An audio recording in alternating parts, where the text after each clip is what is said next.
सहारनपुर हरिमंदिर में होने वाली भागवत कथा को लेकर आज मंगल कलश यात्रा बड़ी धूमधाम बैंड बाजे के साथ निकाली गई, जिसमें श्रद्धा भाव से भक्तजन शामिल हुए और महिलाओं ने सर पर मंगल कलश लेकर शोभा यात्रा में शामिल हुई। और यह शोभा यात्रा आवास विकास से राम मंदिर से हरि मंदिर तक निकाली गई, जिसमें भगवान के भजनों पर सभी श्रद्धालुओं ने डांस किया और भगवान श्री राम का जय घोष किया।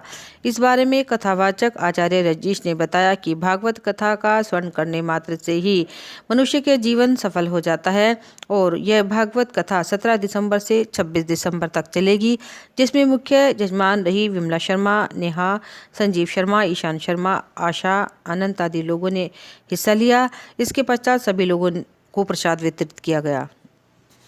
नगर निगम में 7 परियोजनाओं का मेयर एवं नगर आयुक्त ने किया भूमि पूजन। 82 करोड़ की 13 परियोजनाओं की शुरुआत। आपको बता दें, स्मार्ट सिटी के तहत आज 82 करोड़ रुपए की 13 परियोजनाओं की शुरुआत की गई। इनमें 4 परियोजनाओं में वाहन संबंधी परियोजना है जो निगम के लिए स्मार्ट सिटी द्वारा खरीदे जा रहे हैं। नगर निगम में निर्मित किए जाने वाले मुख्य जोनल ऑफिस सहित 7 परियोजनाओं का आज नगर निगम परिसर में mayor Sanjeev Walia, smart city के सीईओ नगरायुक्त गजल भारद्वाज द्वारा भूमि पूजन किया गया। स्मार्ट सिटी के तहत सहारनपुर में 4 जोनल ऑफिस व राजकीय इंटर कॉलेज तथा राजकीय कन्या इंटर कॉलेज में 25 स्मार्ट क्लासेस बनाई जानी है। इन सभी परियोजनाओं का आज नगर निगम परिसर में मेयर संजीव वालिया व स्मार्ट सिटी की सीईओ नगरायुक्त गजल भारद्वाज द्वारा भूमि पूजन कर शुरुआत की। इन 7 परियोजनाओं में जोन 1 नुमाइश कैंप में ई सुविधा केंद्र जोनल ऑफिस नगर निगम में मेन जोनल ऑफिस, जोन 4 हकीकत नगर में ई सुविधा केंद्र जोनल ऑफिस, जोन 3 मनोहरपुर में ई सुविधा केंद्र जोनल ऑफिस के अलावा राजकीय इंटर कॉलेज में पार्किंग व स्मार्ट लैब का निर्माण, राजकीय इंटर कॉलेज व राजकीय कन्या इंटर कॉलेज में 25 स्मार्ट क्लासेस का निर्माण तथा अंबेडकर स्टेडियम में पवेलियन का पुनर्निर्माण शामिल है। इन 7 परियोजनाओं की कार्यदायी संस्था यूपीपीसीएल के परियोजना प्रबंधक विकास त्यागी ने बताया कि उक्त योजनाओं पर करीब 20 करोड़ रुपया व्यय आएगा। इसके अतिरिक्त स्मार्ट सिटी के तहत अंबेडकर स्टेडियम में स्विमिंग पूल का निर्माण, बॉक्सिंग कोर्ट का निर्माण, राजकीय इंटर कॉलेज में एक बहुउद्देश्य हॉल का निर्माण, ढमोले के निकट एक सीवरेज पंपिंग स्टेशन का निर्माण, कान्हा गौशाला में गोबर से पेंट बनाने के प्लांट की भी आज शुरुआत की गई। परियोजनाओं में स्मार्ट सिटी द्वारा नगर निगम के लिए 40 close tipper, 16 hydraulic compactor, 7 tractor व 4 ट्विन बिन डंपर की खरीद शामिल है। भूमि पूजन में अपर नगरायुक्त राजेश यादव, स्मार्ट सिटी की कंपनी सचिव शंकर दयाल सहित अन्य अधिकारीगण मौजूद रहे। कलेक्ट्रेट में कलेक्ट्रेट बार एसोसिएशन के द्वारा कार्यालय पर बैठक की गई आयोजित। आपको बता दें, कलेक्ट्रेट बार एसोसिएशन के द्वारा आज कार्यालय पर एक बैठक आयोजित की गई, जिसकी अध्यक्षता ठाकुर यशपाल सिंह एडवोकेट ने की तथा संचालन महासचिव रणवीर सिंह राठौर एडवोकेट ने किया। बैठक में हाईकोर्ट बेंच स्थापना केंद्रीय संघर्ष समिति पश्चिम उत्तर प्रदेश के द्वारा पश्चिम उत्तर प्रदेश में हाई कोर्ट खंडपीठ की स्थापना के लिए चलाए जा रहे आंदोलन पर विचार किया गया। इसके पश्चात हाई कोर्ट बेंच स्थापना केंद्रीयकरण संघर्ष समिति पश्चिम उत्तर प्रदेश की मीटिंग के लिए गए निर्णय के सापेक्ष इस संबंध में प्रदर्शन किया गया और मुख्यमंत्री के नाम जिलाधिकारी में कार्यालय पर पहुंचकर संबंधित ज्ञापन सौंपा गया। जी, आपका शुभ नाम और आज किस लिए प्रदर्शन किया आपने? रणवीर सिंह राठौर एडवोकेट, महामंत्री कलेक्ट्रेट बार एसोसिएशन सहारनपुर। पिछले 40 वर्षों से अधिक पुरानी मांग हमारी हाईकोर्ट बेंच की पश्चिम उत्तर प्रदेश में स्थापना को लेकर के है और ये पुरानी मांग हमारी, इसमें संघर्ष इतना ज़्यादा कर लिया अधिवक्ताओं ने। अब इस संघर्ष में हम आम आदमी को, आम जन को जोड़ना चाहते हैं और आम जन को जोड़ करके प्रत्येक ब्लॉक स्तर पे प्रदर्शन किया जाएगा। आम जनता को अपने साथ जोड़ा जाएगा। राजनीतिक लोगों के खिलाफ धरना प्रदर्शन होगा, सड़कें जाम करेंगे और इस मांग में इतनी तेजी लाएंगे कि सरकार को यह बेंच देनी पड़ेगी। अगर नहीं पूरी होती तो नहीं पूरी होती तो जनता हमारे जब साथ होगी और जनता की जो मांग है और जनता जनार्दन जब सड़कों पर उतरेगी तो सरकार को एक दिन झुकना पड़ेगा। और इसके नज़दीक है लोकसभा चुनाव में हम उस पार्टी को वोट करेंगे जो हमारी बेंच का समर्थन करेगा और हमारे साथ आएगा, कंधे से कंधा मिला करके हमारी मांग के समर्थन में खड़ा होगा। हमारे से इलाहाबाद जो है सहारनपुर से जितनी दूर पड़ता है उससे पहले लाहौर पड़ता है हमारे लिए। हमारा ये कहना है कि क्यों नहीं यहाँ बेंच देने का क्यों नहीं विचार किया जा रहा है। हमारा आज का संघर्ष नहीं है, ये पिछले 30 साल से लगातार हम संघर्ष करते चले आ रहे हैं। अब उनको ज़्यादा धैर्य से हमारे धैर्य की परीक्षा ज़्यादा नहीं लेनी चाहिए। नहीं होगा तो जो मेरे साथी ने कहा है कि अगर बेंच नहीं तो वोट नहीं देंगे हम पार्टी को, जो हमें हमारी बात नहीं मानेगी। हमारा यही कहना है कि अगर यहाँ बेंच नहीं देंगे तो हम लोगों का शोषण किया जाता है। वहाँ पर हमारे जो लोग पहुँचते हैं वहाँ पर, उस शोषण से केवल एक ही उपाय है बचाने का कि लोगों को ना जाने में दिक्कत पड़े, ना वहाँ अपना काम कराने में दिक्कत पड़े। तो मेरा सभी लोगों से यही है कि आप लोग भी हमारी बात को पहुँचावें और ये बात रखें कि यहाँ बेंच आवश्यक है, इसलिए हमारे बेंच दे जानी जरूरी है। नहीं दी जाएगी तो बड़ा भारी आंदोलन और बढ़ेगा पूरे पश्चिम उत्तर प्रदेश का। और ये दूसरी बात एक और रहेगी सर, इसमें हम वोट के बारे में जो किया है वो बात भी हम सब मिलकर बैठकर तय करेंगे। अगर सरकार हमारा पक्ष नहीं करती तो हम सरकार के विपक्ष में काम करेंगे, खिलाफ काम करेंगे।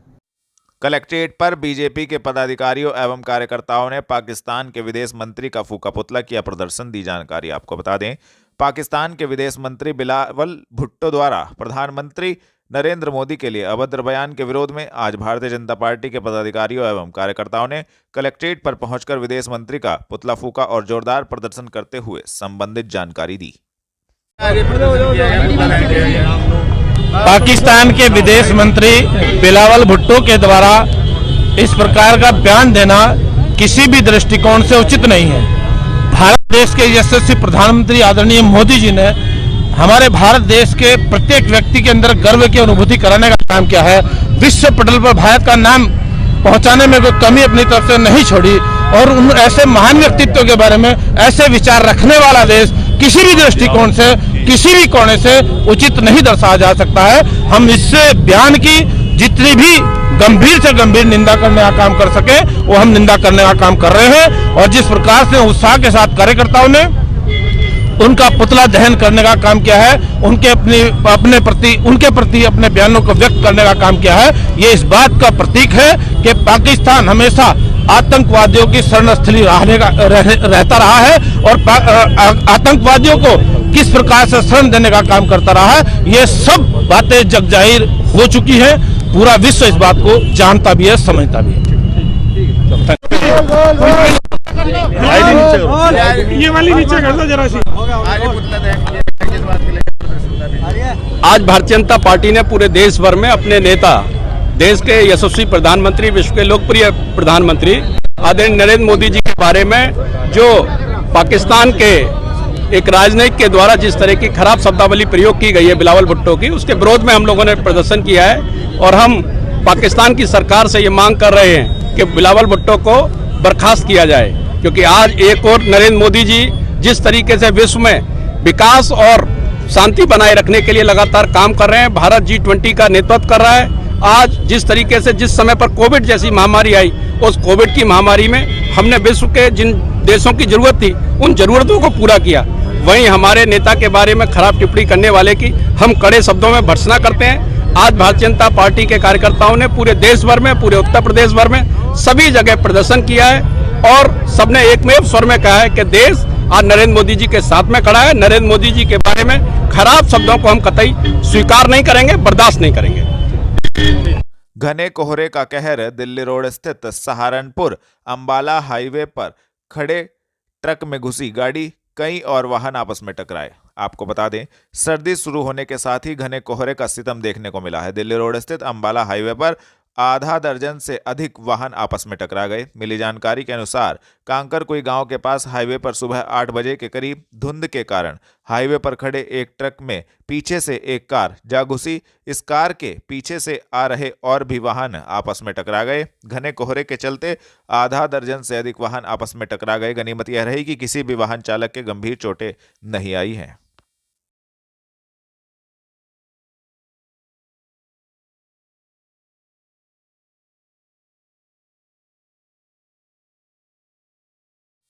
धोली खाल में एक युवक द्वारा महिलाओं से अश्लील हरकत करने और छुरी से गर्दन काटने के इशारों का वीडियो सोशल मीडिया पर वायरल। आपको बता दें, थाना कुतुबशेर क्षेत्र के ढोलीखाल का एक वीडियो सोशल मीडिया पर वायरल हो रहा है, जिसमें एक युवक महिलाओं को सरेआम गर्दन काटने की धमकी देता है और फिर गंदे गंदे इशारे करते हुए उन्हें छुरा दिखाकर डराने का प्रयास करता है। सोशल मीडिया पर वायरल हो रहा यह वीडियो महिलाओं में भय पैदा करने के लिए काफी है। मोहल्ले के लोगों की माने तो उक्त युवक अक्सर महिलाओं से छेड़खानी करते और हथियार लेकर घूमता हुआ सड़कों पर देखा जाता है। लोगों का कहना है कि पुलिस से शिकायत के बाद भी कार्रवाई न होने से उक्त युवक के हौसले बढ़ रहे हैं।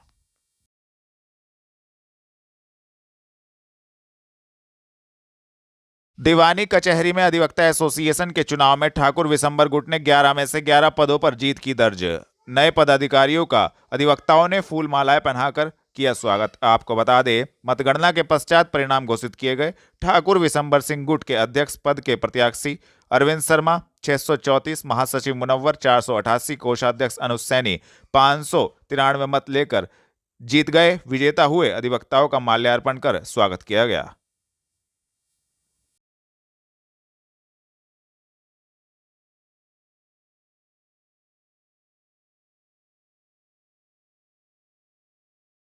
कलेक्ट्रेट में जिलाधिकारी ने की जिला पेयजल एवं स्वच्छता समिति की बैठक। आपको बता दें, जिलाधिकारी अखिलेश सिंह की अध्यक्षता में कलेक्ट्रेट सभागार में जल जीवन मिशन हर घर जल कार्यक्रम के अंतर्गत किए जा रहे कार्यों की समीक्षा बैठक की गई। बैठक में जिलाधिकारी द्वारा 11,414.77 लाख रुपए की लागत की 50 नग नई पेयजल योजनाओं के निर्माण हेतु स्वीकृति की गई। जिलाधिकारी अखिलेश सिंह द्वारा बैठक में निर्देश दिए गए कि जल जीवन मिशन भारत सरकार की एक महत्वपूर्ण योजना है। इसमें किसी भी प्रकार की लापरवाही बर्दाश्त नहीं की जाएगी। पेयजल योजनाओं का निर्माण ससमय एवं गुणवत्तापूर्ण कराया जाए। उन्होंने यह भी निर्देश दिए कि फर्म द्वारा पेयजल योजनाओं के निर्माण में बिछाई जाने वाली पाइपलाइन हेतु काटी जाने वाली सड़कों को कटर की सहायता से काटा जाए। उन्होंने फर्म प्रतिनिधियों को कार्य में प्रगति बढ़ाने हेतु एवं अधिशासी अभियंता उत्तर प्रदेश जल निगम ग्रामीण को नियमित अनुश्रवण हेतु निर्देशित किया। पेयजल योजनाओं के निर्माण कार्यों में धीमी प्रगति को लेकर गहरी नाराजगी जताई गई। उन्होंने निर्देश दिए कि पोर्टल पर सूचनाएं समय से अपलोड की जाएं। जहां भी जल की कमी है वहां इस योजना की प्राथमिकता दी जाए।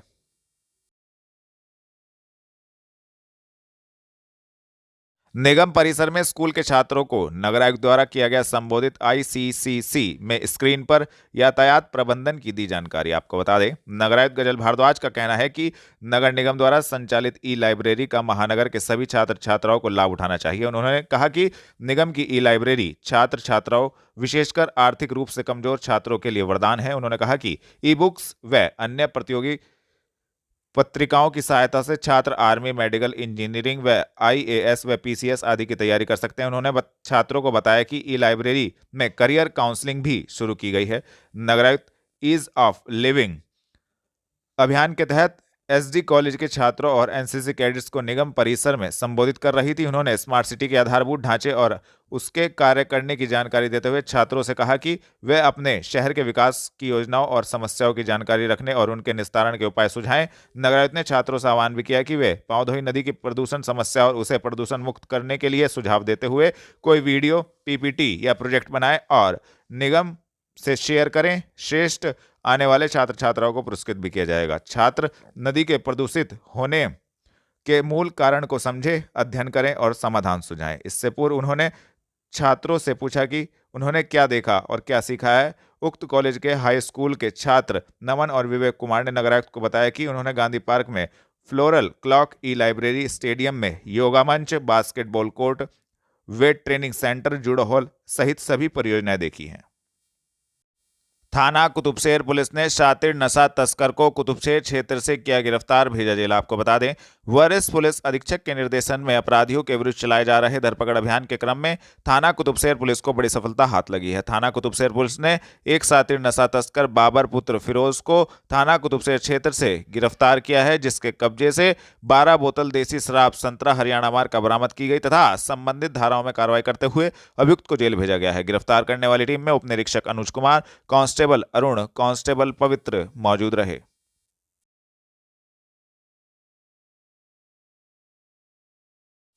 थाना मंडी पुलिस ने 2 शातिर चोरों को गोटेश्वर मंदिर के गेट के सामने से किया गिरफ्तार, भेजा जेल। आपको बता दें, वरिष्ठ पुलिस अधीक्षक के निर्देशन में अपराधियों के विरुद्ध चलाए जा रहे धरपकड़ अभियान के क्रम में थाना मंडी पुलिस को बड़ी सफलता हाथ लगी है। थाना मंडी पुलिस ने 2 शातिर चोर साकिब उर्फ मुन्ना उर्फ डबल पुत्र इकराम तथा उस्मान पुत्र हाशिम को 14,000 रुपये नगद, 3 जोड़ी पैरों की चुकटी, 1 जोड़ी पाजेब सफेद रंग की, 2 लौंग नाक की तथा 3 अंगूठी सफेद धातु, 2 नाजायज चाकुओं के साथ गोटेश्वर मंदिर के गेट के सामने से गिरफ्तार किया है तथा संबंधित धाराओं में कार्रवाई करते हुए दोनों अभियुक्त गणों को जेल भेजा गया है। गिरफ्तार करने वाली टीम में उप निरीक्षक Pradeep Kumar, constable Sandeep Kumar, constable Saddam, constable Amit, constable Anuj मौजूद रहे। बेहट रोड स्थित डिफेंस कॉलोनी निवासी दादा शाह आलम को मिला 11 साल का लापता पोता। शाहजेब, आपको बता दें 3 साल से लापता 11 साल के शाहजेब के कलियर से मिलने के बाद से बेहट रोड स्थित डिफेंस कॉलोनी निवासी उसके दादा व उसके छोटे भाई के परिवार में ईद जैसी खुशी है। उनका कहना है कि उन्हें पूरा विश्वास था कि उनका शाहजेब एक दिन जरूर मिलेगा। शाहजेब का कहना है कि उसे बड़ी खुशी है, वह अपने परिवार से मिला और वह बड़े होकर डॉक्टर बनना चाहता है। इस संबंध में उन्होंने पत्रकारों को जानकारी भी दी। मुझे मोहम्मद शाह आलम कहते हैं जनाब।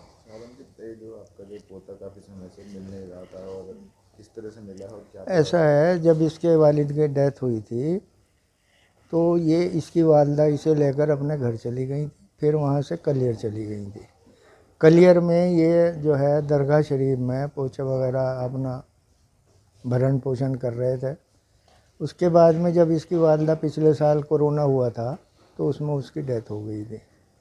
फिर इसके बाद जो है ये चाय की दुकान पे रहता था, बकौल इसके जो ये बता रहा है, ठीक है जी, अपना मजदूरी वगैरह करके पेट पाल रहा था। तो हमारा एक जमाई जो है वो कलियर में उसके बहनोई हैं मुनव्वर अली, जो पत्रकार हैं, तो ये वहाँ पे मिला बच्चा खेलता हुआ। तो इससे पूछा तुम्हारा नाम क्या है, तो इसने अपना नाम वगैरह अपने वालिद का नाम बताया, तो वो पहचान गया कि ये बच्चा वो ही है। उन्होंने फिर हमारे पास फ़ोन करा, हम अपना जाके ले आए थे इसको। तो किस तरह से आपने क्या अखबार में छपवाया था, किस तरह से पता लगा कि ये बच्चा वहाँ पर काम कर रहा है? नहीं, अखबार में नहीं, वो बहनोई गया हुआ था ना अपने बहनोई के यहाँ कलियर, वो भी यहीं रहता है, तो ये वहाँ पे मिला था उनके यहाँ खेलता हुआ बच्चों के साथ। तो फिर इसने बताया कि मेरा नाम ये है, मेरे वालिद का नाम ये है, तो उसने हमें फ़ोन करा, हम इसको ले आए। तो इसके नाम, बच्चे के नाम कुछ प्रॉपर्टी है, 4 साढ़े 4 बीघे ज़मीन है, एक मकान है गांव में पंडौली, तहसील देवबंद में है, नागल के पास 3 किलोमीटर।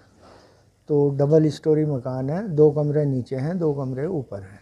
तो इतनी कड़ी मशक्कत करने के बाद बच्चा मिला, किस तरह से महसूस कर रहे हैं? जी बस क्या बताएं, ईद ही है हमारे लिए तो बस। आपका नाम? साजिद। तो इससे पहले आप कहाँ रहते थे और किस तरह वहाँ पहुँचे और अब जब दादाजी को मिले किस तरीके से मिले आप? जब पापा की डेथ हुई थी तो अम्मी कलियर लेके चली गई और फिर कलियर से वहाँ पे मम्मी झाड़ू पोछा करती थी दरगाह में, तो वहीं डेथ हो गई अम्मी की। फिर मैं चाय की दुकान पर काम करता था, फिर उन्होंने जो है फूफा मेरे मोमिन, फिर उनका जरिए से आ गए। क्या काम करते थे वहाँ पर, कितने समय से रह रहे थे वहाँ पे? 2 साल हो गए थे। तो कैसा महसूस कर रहे हो अपने दादाजी को मिलने? सही महसूस। क्या बनना चाहेंगे? डॉक्टर। तब इतनी दादाजी ने आपके नाम प्रॉपर्टी भी कर रखी है, तो क्या आगे क्या करेंगे उसको? किस तरह से परिवार का, किस तरह से रखेंगे परिवार को आगे अपने? ये बेचारे क्या रखते